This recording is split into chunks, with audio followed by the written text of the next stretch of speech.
group hug. Oh, I love you guys.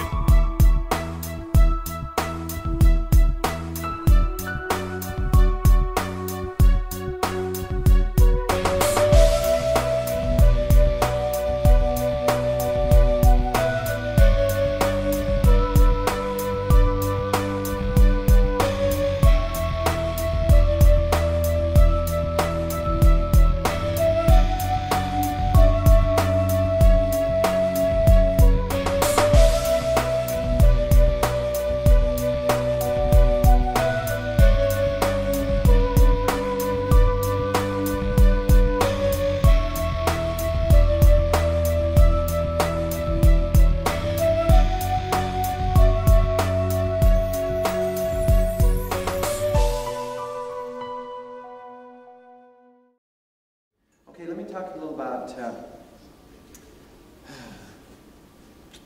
about earthquake. 1970s, Zbigniew Brzezinski. Technology will make available to the leaders of major nations techniques for conducting secret warfare, where you can't really tell who to blame. Only a bare minimum of security forces will be appraised. You're not going to tell everybody about this, and that's probably then what happened on 9/11.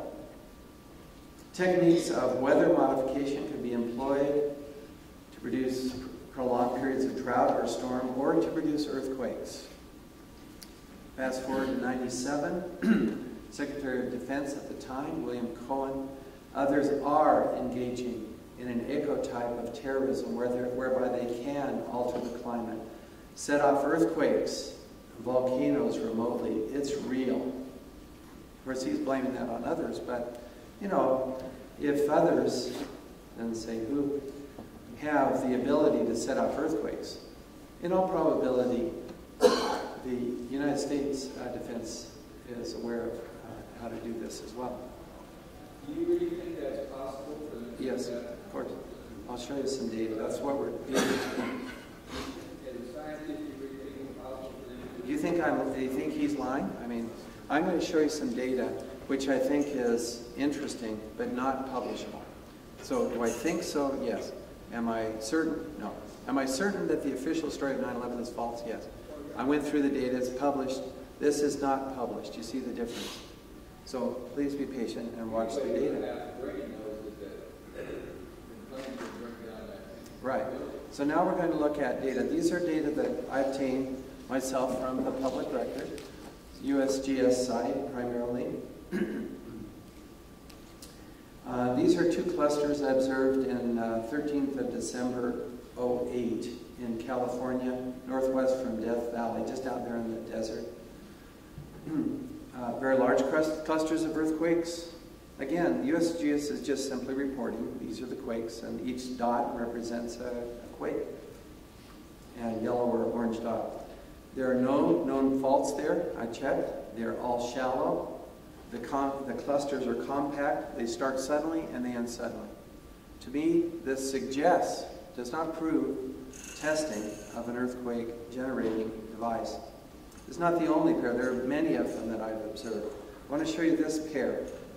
This pair exists on, if you look at the line between them, 45 miles from each cluster. Essentially right in the middle happens to be the Goldstone complex, the federal complex. And this was on 11th of December too. And now when they show these data, you've got a week's worth of data accumulated. So each dot, again, is an earthquake, each yellow or orange dot. I thought that was quite remarkable. Another cluster, again, all those characteristics, and in particular, no known earthquake faults there. So what's generating then these clusters of earthquakes, if not a machine being tested? Here's another set of clusters. This is in extreme southern California, near El Centro, and right here is the El Centro Naval Air Facility. That's the way it is, these clusters. If you look at these areas now, I mean, I look periodically, there's nothing, there's no activity. There's no fault. There are fault lines through here, but not where these clusters appear. And these clusters are always in rural areas. Okay, here's another cluster nearby. So the other cluster, one's here, one's way over here. This is here by the Salton Sea. By the way, the red line represents the earthquake fault that is known. You see the cluster is not on the fault. Here's one near Hanford, which is a national laboratory in Washington State, and some distance away, I don't have it here, it's about 20 miles as I recall, is a cluster right on the river, a very large cluster that appeared suddenly and then ended. Shallow, compact, large number of earthquakes. There were earthquake anomalies near Reno in 2008. It's reported in the media. Scientists are scrutinizing seismic records, and studying damage to residents' homes, trying to figure out what is happening beneath your surface to cause a troubling swarm of hundreds of earthquakes. We're looking at just about everything, said Diane DiPaolo, Seismology, University of Nevada. We haven't been able to associate it with any known fault. Again, this same pattern. It's a huge cluster. Now look, let's see if I kept this. Click. I'm quoting her quakes in this report. The quakes are mostly shallow. The area where the quakes are occurring is small. It's compact. Scientists are calling the swarm of tremblers, which began 28th of February, the Mogul earthquake sequence. It's near the town of Mogul, which is a little town outside of Denver. No one was hurt. Here's the indicators. I said these are possible. Again, this is not proven, but I'm looking at it. Many who are, but I have been looking at it now for a couple of years. And I see these clusters popping up where there's no known, Australia, Puerto Rico, no known fault line, and they just pop up, and then maybe it lasts a couple weeks or a month, and then it's gone. Gone. These characteristics that I've already referred to often occur in pairs, sometimes in a grid pattern. Let me show you that. This one I noticed earlier this year. I have the dates. This was in the Nellis testing range in Nevada, which is a secure area. You just can't go in there and see if there's testing devices. It's not open to the public. This is near the, well, it's northwest of Las Vegas, some distance. But can you see that? I don't know, I've numbered the grid points for you that I saw. Let me see if I can get my pointer to work here. There. There's point number 1, you see it? Point number 2, point number 3, 4, and then there's some random points near point 4, 5, 6, 7. The numbered points are 1.4 miles apart. They exist on a northwest, east-south grid. Folks, this is not nature. Nature doesn't produce a grid pattern. You see what I'm saying? I'm starting to say there's something funny going on here. Okay, they're experimenting with what appears to be an earthquake generator.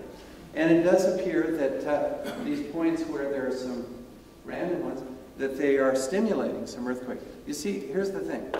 And I'm going to go down to Puerto Rico. Same thing we see at Puerto Rico. It's not real clear, is it? But this is 2005. Let me finish this up. And then this is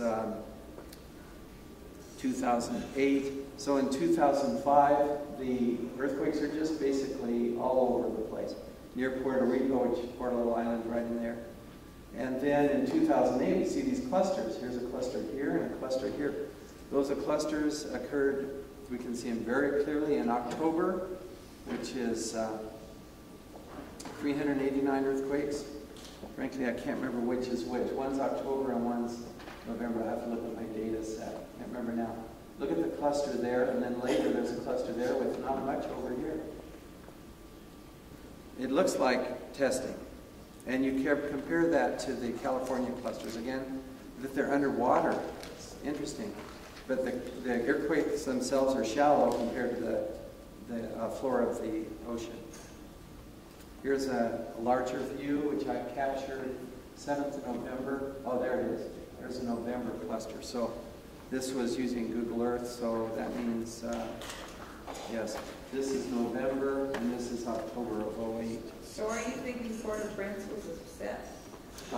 We're getting there. Port-au-Prince coming up. Here's a picture I just had to capture in November. Absolutely no activity in Haiti or the Dominican Republic. But a huge cluster just north of Puerto Rico. I'm not interrupting. I just want to let you know that we would very much like to have a question and answer period if you have time, and you can go over time if you want. Okay, I have answered some questions. We went along, but I'll see if I can do some more.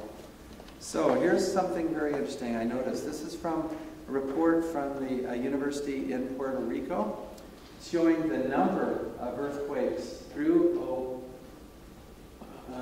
well, it goes from 1998, as you can see, to 2008. Between 2005, see, fairly flat, but there's a step going into 2006. This is when the clusters appeared, starting in 2006. Why does nature have no clusters for 1, 2, 3, 4, 5, 6, 7, 8, that I can see, years? Then all of a sudden, you have these clusters. But again, they turn on for about a month, and then it's gone. And then the next, there's a cluster over here that lasts for several weeks or a month. I mean, these data are just staring at me. I pulled these out. I don't reference them because I found these data. I'm not bragging. I'm just curious, and I like to question the official story. It has holes in it. Okay. Okay. Now, on the 4th of January, I'm watching Puerto Rico real closely.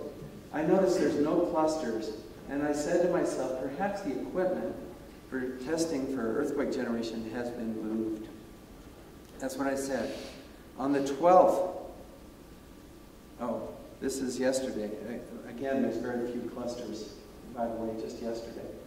But anyway, it was on the 4th that I noticed there, and then I checked back, and I've been looking. There's no clusters and no clusters. It's been going on for about 7 or 8 weeks. Nothing in Puerto Rico, no testing.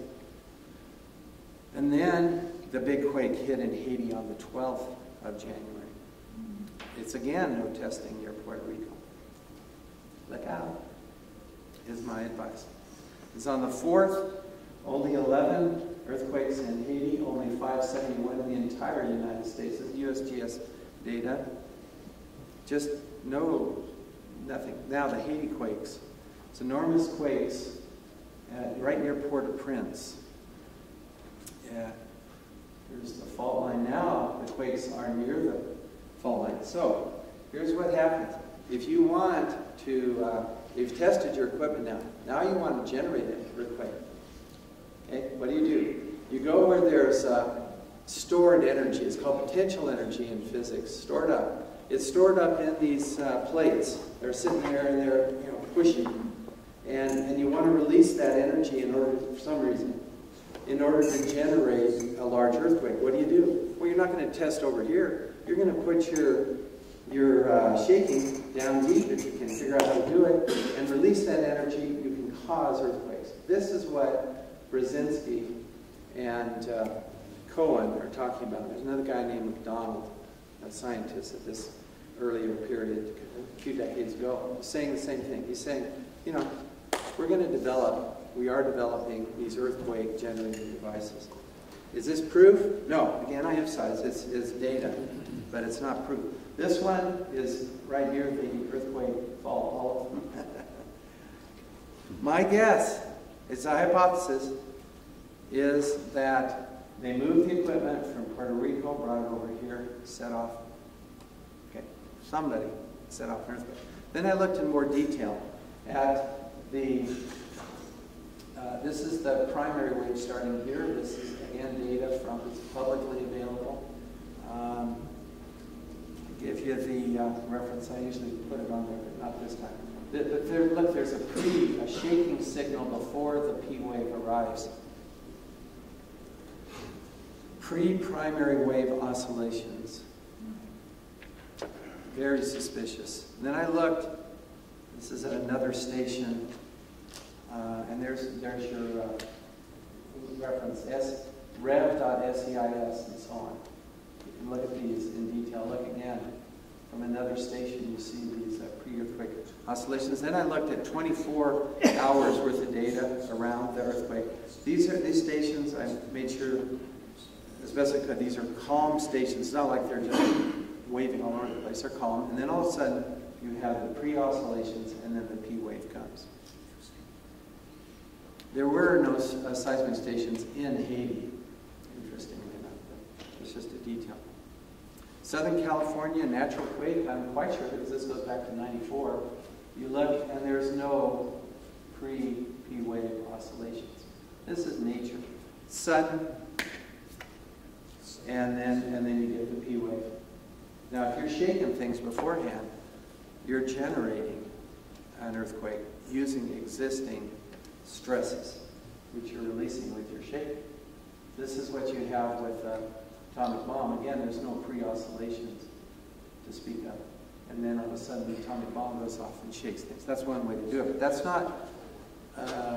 not pre-oscillations. So I'm saying it's not nuclear in here. I can estimate the frequency of the pre-primary wave oscillations using these data, and I get about 0.26 hertz for what it's worth. Motive. In January of 2008, this is reported in France, scientists Jeanette and Daniel Mathurin state that Haiti is rich in oil and fossil fuel. We have identified 20 sites of oil, referring to Haiti. An Olympic pool of water compared to a glass of water.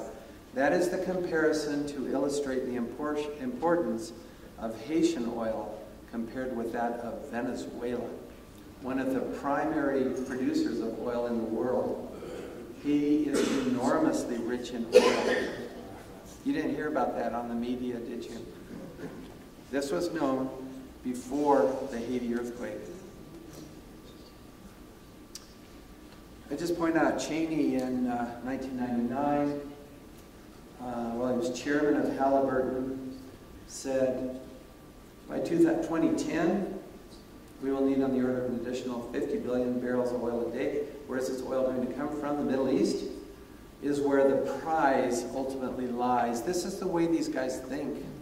It's not a prize, it's somebody's resources. It's not ours. It's not yours. It's not a prize. Can't take it.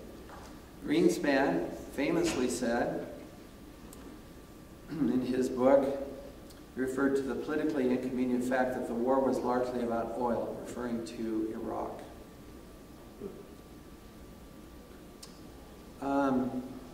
See, most of you know that FEMA had people available for an exercise in Manhattan the day before 9/11. The same thing basically occurred just before the Haiti earthquake. It's an AP release. Let me just go through this quickly. Defense Information Systems Agency happened to be at the headquarters of the U.S. Southern Command in Miami preparing for a test of the system in a scenario that involved providing relief to Haiti in the wake of a hurricane. This is the day before, Monday. After the earthquake hit on Tuesday, DeMay said Southcom decided to go live with the system.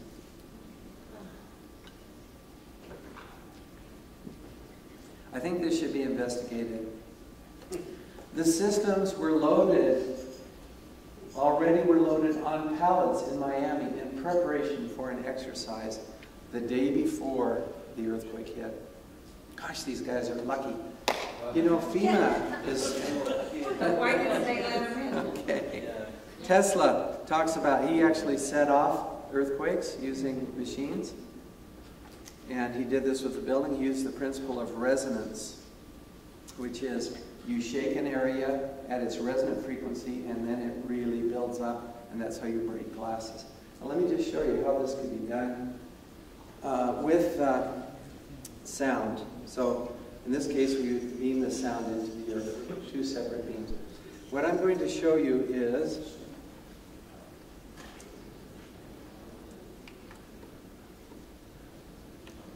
this is now just music that's going to be playing.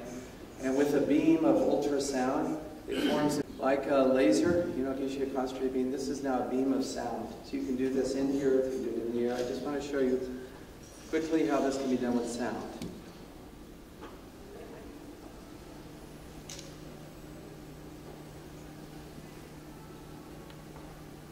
It's just playing music, I hope. Yeah, we can hear it. Can you hear it? I can't hear it. It's not very loud, but we can hear it. Okay, I can't turn it up too far because the amplifier they sent me has distortion if I go too That's high. fine. Okay, you can hear it. Now, this is why I should come down, but anyway. And this is my friend Jeff singing, Jeff Jones. Okay, now, can you folks over here hear it? Okay, hold your hands up if you hear it. Put your hands back down if you think, when you can't hear it anymore.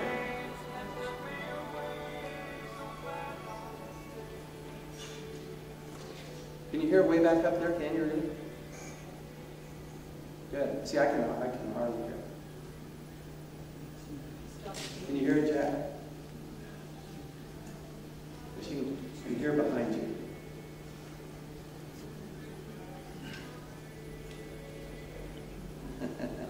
The sound is generated in a beam. Okay, I'll explain how this works a little bit, but it's ultrasound that carries a beam instead of spreading out like ordinary sound. And it sounds close to you. It's generated right in the air outside your head. I can't hear it at all. Really. Would that attenuate very rapidly? No, it reaches quite a ways. You can reach. They have military applications of this that reach 3 miles, they say, for communications. And I haven't cranked this up too far because if I do, it distorts the amplifier. Is not that. Is it through harp? No. This is not harp, I'll tell you about. This is not radio waves, it's sound waves. What is that construction of that dish? It's a piezoelectric producing ultrasound. Let me show you how this works. So we're going to use this principle of resonance to get the earth to shake finally. Tesla pointed this out about 1900. He did this. Vibration will do anything, only be necessary to step up the vibrations of the machine to fit the natural vibration of the building, is what he used. The building would come crashing down. You could do this with an earthquake fault as well. That's why soldiers break step crossing a bridge. You don't get a resonance. Here's the schematic of his device, just simply shaking the building, and it almost fell down.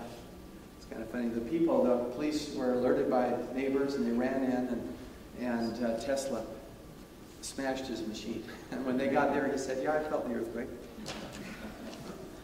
Again, this grid testing pattern in Nellis testing range earlier this year. Okay, here's the way this works. You have 2 beams of ultrasound. One of them is just at the unmodulated frequency, just a straight frequency. And the other one is modulated with the sound. When they mix, they interfere, and the sound that you put on the second beam is released. That's the way it works. In the case of, I'll let you read about acoustic weapons, which are now available. This is, of course, safe. These are designed for advertising, so just people right near your advertising will get to hear it. Everybody else is oblivious. But with weapons, you crank up the volume, huh? You can, as he says, even if you plug your ears, you can get, it doesn't matter, the sound, you can get it in the bones of your head finally if they crank up the power. Instant migraine or worse. That's the military application. 2004. O2, acoustic beam weapons. You can make one of these weapons, besides pain, is if they set that to the frequency of your gut, which we all have about the same size. Mine's a little bigger, but okay. And then you oscillate that at the resonant frequency. It makes you, the term is involuntarily defecate, and it's used for crowd control. This then becomes what's called a crap cannon. That's the term. And that's a funny application, but when they aim it at, other parts, yards, then that's not so funny anymore. Council of Foreign Relations studied this, threw its weight behind investment in these technologies. You can make it small. Now here's the thing, that's acoustic. Radio waves, such as produced by HAARP, do not penetrate far in the earth. I cannot see a way how HAARP could be used to generate earthquakes. Tesla oscillators could. I mean, we're talking about using sound now. In the case of the earth, you would use two separate beams. And where they intersect, that's where they're interfering. You can send sound through the earth. It's much faster than going through air. You have to get contact probably with bedrock. You'd have to do some drilling, I think. And then send those beams down where they interfere. You would have your carried wave be the oscillation that you want. 0.26 hertz was what the pre-oscillation wave was at Haiti. I don't think HAARP can do this, but I may be wrong. But sound waves certainly could. Here's a photo on the left of the San Andreas Fault. We're sitting very near the Wasatch Fault. Photo on the right. Shaking where it occurred deep in the earth, it would generate motion of these faults. Okay, that's all I have there. And I was going to talk about predictions. Maybe I'll bring that up, but I've been asked to answer questions. So let me do that. My last topic is predictions. Questions? I have a question. Yes. Can you go ahead and go over your predictions? Good question.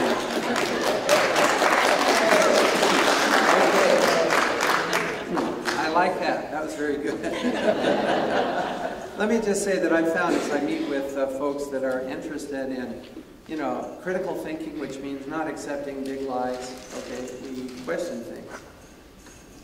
We have our freedom and we question. First Amendment, we can talk about it still. Okay, maybe it's a job, but we can still talk about it. So far. So let me just point out that I found that people who challenge the official story also think independently regarding energy, health, bank bailouts, community governance. That's what I've observed. Usually like the Constitution very much. Energy, I've worked on solar energy quite a bit. Solar funnel cooker. Sorry. You can Google and find out some work I've done there. Electric cars, makes you wonder why these were killed, but they do seem to be coming back. Alternative power, what I've been working on is cold fusion in particular. I want to talk about that a little bit. Bedini generators, Google these things, algae for food and oil. I think there's some alternatives to oil. And then we won't be so dependent and feeling like we have some sort of entitlement to take oil from oil-rich nations. Health, I listed a few things there that I think are interesting. Okay. Independent communities. There's a lot of discussion of this, I can tell you. I sat in a meeting just a week ago. It just kind of formed among neighbors. We were looking at communications. And we just we just sat down. We're talking about how do we get off the grid. We want to have our own grid in our community. Very seriously talking about doing it. We're talking about hydropower in our community. Actually, we have hydropower. It feeds into the big grid, but if we cut it off, it would be enough for our town. Farmers markets, there's a farmers market in Spring City. We'd like to be independent of food. That's a challenge, Okay. Bartering, self-governance, communications net in case the internet, or rather when the internet and cell phones fail. We've got to have communications. We've decided in our community to go with 2-meter bands. Most handheld ham radios are 2 meters. You can get them reasonably cheap. 2 meters, right? And 70 centimeter. We use both of those. We'll focus on the 2 meter. And then 20 meter for long range communications. That's our plan. Preparedness when the grid goes out, not if. It's very fragile. You must understand. Lights. We'll need to have the ability to have lights, cooking, shelter. Perhaps shelter apart from your home, a place to go to if you need to for a while. warm clothing, water. Attitude adjustment has to do with you're deprived of the internet, you know, and TV and cell phone. What are you going to do? You know, the stores are empty. There's no more food coming in by truck. The grid's out. You know, okay, I'm going to have to adjust to this right quickly. So in my family, we were practicing this, and it's we call it camping. And I enjoy camping for a day or two. We're talking here, though, about camping for months. Critical thinking is welcomed. I'm looking at a lot of areas. You can read them. I probably won't. I try to go through all those. I want to talk about some other things. Okay, cold fusion. Let me just show you about this. This is published in Nature, peer-reviewed article. Tough peer review, April 1989. You remember cold fusion? Some of you are old enough. I mean, if you're living on this planet and old enough, you remember. It was quite something. Oh, boy. Anyway, our hypothesis at BYU was that metals catalyze nuclear fusion, and some metals will enhance fusion more than other metals. Very simple hypothesis. This has been confirmed. Not the claims of Pons and Fleischmann at this time, where they're talking about heat generation without neutrons. That's a key distinction. It's just so clear to me. I hope it's clear to you, trying to make it. They claimed heat without neutron production from fusion. That is, I don't see how you can do that in physics, because of conservation of momentum and energy. It's a long discussion. On the other hand, we're talking about fusion with neutrons. Okay? Now here's another, again, replication is the key, and publication in reputable journals. Here you have in Neurophysics Letters by Sersky et al.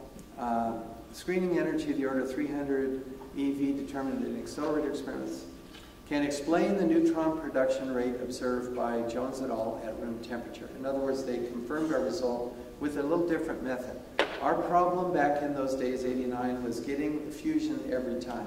We'd load metals like palladium with deuterium, but sometimes we'd get neutrons.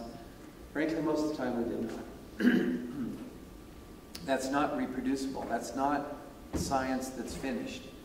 These guys finished it, and they're not the only ones. It was actually done first by Lipson and his team, working in Japan, using a beam of very low energy deuterons. This is deuterium nuclei hitting the metal. You're following all this, right? It'll be on the test. Deuterium is a form of hydrogen, goes into the metal, and by George, the metal helps the fusion, which is the coming together of two deuterons with release of energy and you know, all this good stuff. And every time they get 100%, that is the key to good science. Okay? So, look at the difference here between zirconium, which shows the effect as you go down in energy, the deuteron energy. The fusion rate goes up. Whereas with carbon, it's just flat. There is no effect with carbon. It's just what we said in 1989.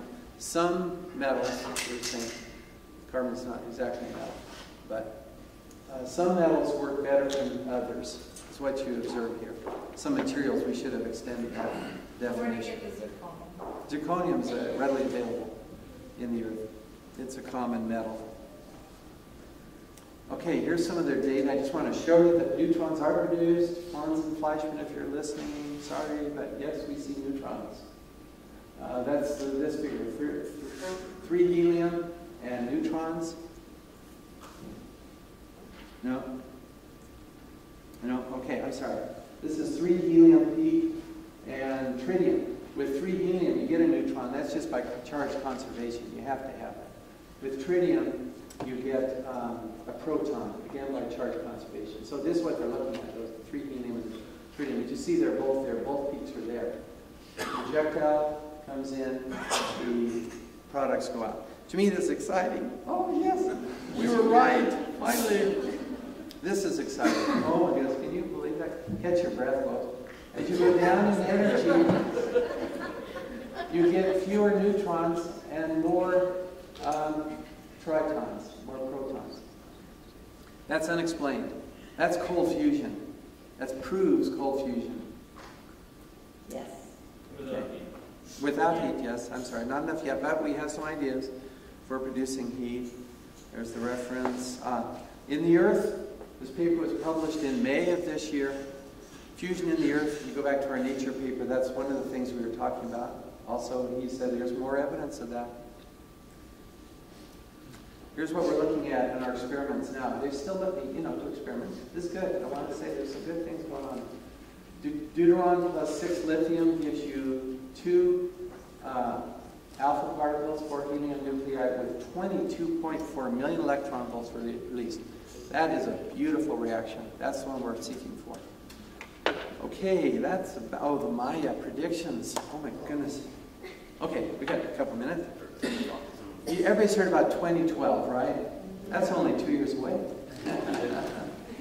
The Maya, this is a brief quote.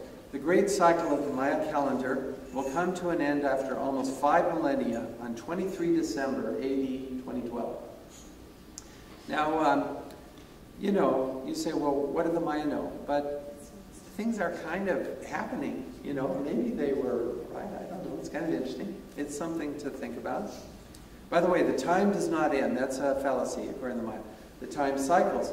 There's a destruction at the last, about 5,000 years ago, and that was a flood. This next one will be a great shaking of the earth and enormous destruction with that shaking in 2012, according to Maya.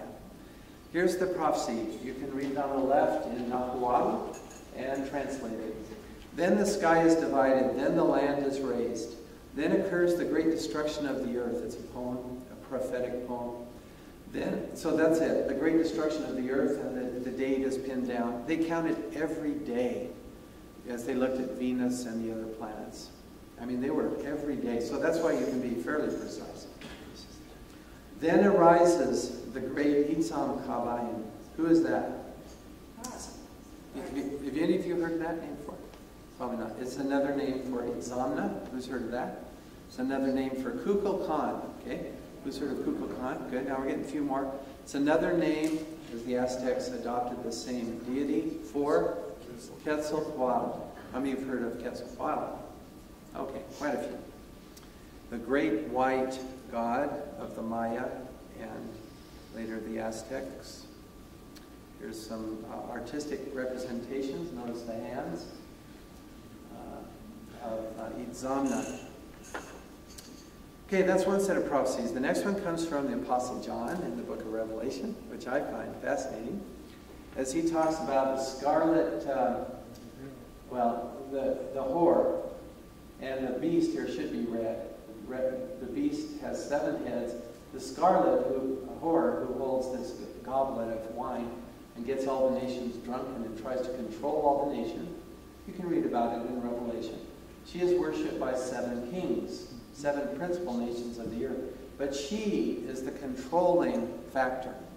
Not these nations. They are subservient to her and her liquor, which, I mean, we could discuss it all day. I just, let's see. Let me give you a few clues about the woman. She sits upon the beast. She's controlling the beast for a while. Arrayed, decked with gold and pearls and golden cup in her hand. Upon her forehead was written mystery, Babylon the Great. She does not reveal her secrets. She likes to keep things quiet. The woman is the great city which reigneth over the kings of the earth. 7 principal nations worship her. Finally, she's seeking control over all of the earth. The kings of the earth shall bewail her and lament for her when they shall see the smoke of her burning. We'll see how that happens. The merchants of the earth shall weep for her, for no man buyeth their merchandise anymore. The merchandise of this whore, Babylon, is oil and wheat and chariots and slaves and souls of men. Straight out of the Bible. So who is this whore Babylon? The merchandises in oil and wheat and chariots and slaves and souls of men. We give various answers, but let me just say I'm going to suggest it's those who are the fiat money controllers who seek the New World Order. Let me just summarize it that way. Okay, we can talk about international banksters and corporations, and get as detailed as you want, Halliburton. I mean, I don't know. But somehow it's this overriding entity that controls money and gets nations and people in debt, and thus exercises control over all nations of the earth. And merchandise is her key element. This is not Russia or China. That's not the way they do things. But, on the other hand, we'll skip that. The seven-headed beast will attack. Now, who's the seven-headed beast? John says, I hope you don't mind. I just enjoy trying to figure out these things. So, I'm not saying this is science. I mean, you can do an experiment, though, and see if these prophecies come true. Okay, we're doing it. Yeah. So anyway, the seven-headed beast, the principal head of this beast, John says, was and is not, yet is. I could show you. Use that phraseology more than once. Was, okay, big, is not, it was fatally wounded, and yet it is. Now, what nation is that? Israel. Russia. I think more Russia. It's the scarlet nation that, I mean, you might, but I think it's more Russia. So you can debate that. The seven-headed beast is controlled by the whore for a long time. She sits on it, rides it. Then she stops feeding the whore. And the whore, the whore stops feeding the red beast. The beast turns on the whore and attacks. Revelation 17 and 18. Who do you think wins? Now I'm saying the seven-headed beast, it's not just Russia. You've got allies that oppose, they both seek world domination, but yeah, China, North Korea, I mean, you could let them off. They're both red. The red is symbolic too, I think. Okay, the seven-headed beast will attack the whore Babylon. It's coming up. Who wins this great battle? Who knows? Who wins the battle? Just read the book of Revelation. It's very clear. Who wins? And Christ wins. Well, yes. Christ wins in the final battle. The beast wins this battle. It explains that God uses the wicked to fight the wicked. In this case, the beast to fight the whore. And the beast, surprisingly, wins. Surprising because the whore Babylon has this control over all the earth. The beast has some weapon, some power. What could we think of? There's a hint on the screen. Okay. Now read the language. See, here's the language of John. The 10 horns, which thou sawest upon the beast, these shall hate the whore, make her desolate and naked, and those reveal her secrets, and shall burn her with fire. In 1 hour, great riches of the whore has come to naught. Every shipmaster, all these who are subservient to the whore Babylon, sailors, cried when they saw the smoke of her burning. What city is like unto this great city? Alas, that great city which made rich all that had ships in the sea. In 1 hour is she made desolate. How do you make a great city of Babylon desolate in 1 hour? John goes on, they won't even go into the city. They won't go close to it. Nuclear. I mean, that's what I would predict. Okay, so here's my predictions. And this take you 2 minutes. Humble predictions. But it's not me. I'm just trying to understand. So take it for what it's worth. A huge crisis, whether real or generated, will occur by, that means before, or in December of 2012. Could be dollar failure, attacking Iran, EMP, electromagnetic pulse, earthquakes, volcanoes, pandemic, nuclear. I don't know. Would you assign a probability? No. However, we're seeing the dollar collapse right now with other currencies, so that's a gradual thing. This, I think, will be a huge crisis in an effort then to, in which fiat money riches will slip away worldwide, which will lead to civil fighting, food shortages, marauding gangs. Not a very pleasant picture. Riots in the major cities, if you're living in this major city like Chicago, New York, LA, Seattle, I mean, you can go through Atlanta, Chicago, did I mention? I would probably not want to live there unless I had a place to go to real quick, as I'm watching things. Attempt at New World Order, almost certainly. The Whore of Babylon will attempt this now, getting closer and closer. But Russia, China, and their allies will attack the U.S., probably with nuclear, and wipe out one of the great cities. You can guess which one that would be. Major cities will be burned. There'll probably be a pandemic, you know, a generated pandemic. Great earthquakes. Prepared families and individuals will go to places of refuge and help each other, as we talked about these communities preparing. That is happening, not just in Utah, by the way. It's happening all over. If you're not part of one of those preparation groups, you might try to find some like-minded people to work with. Many, and here's my feeling, many will trust God whether to flee or whether to fight, because that will be a big decision. Surviving will require food, warmth, and attitude. The central government will almost certainly fail, and people will then divide into families and groups. That's straight out of 3 Nephi in the Book of Mormon.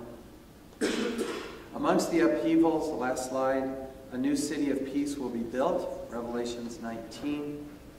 People will follow this model. Many religions predict the coming of Itzamna, also known as Jesus, Messiah, and a long period of renaissance and peace will follow. That's all I have. Thank you for your patience.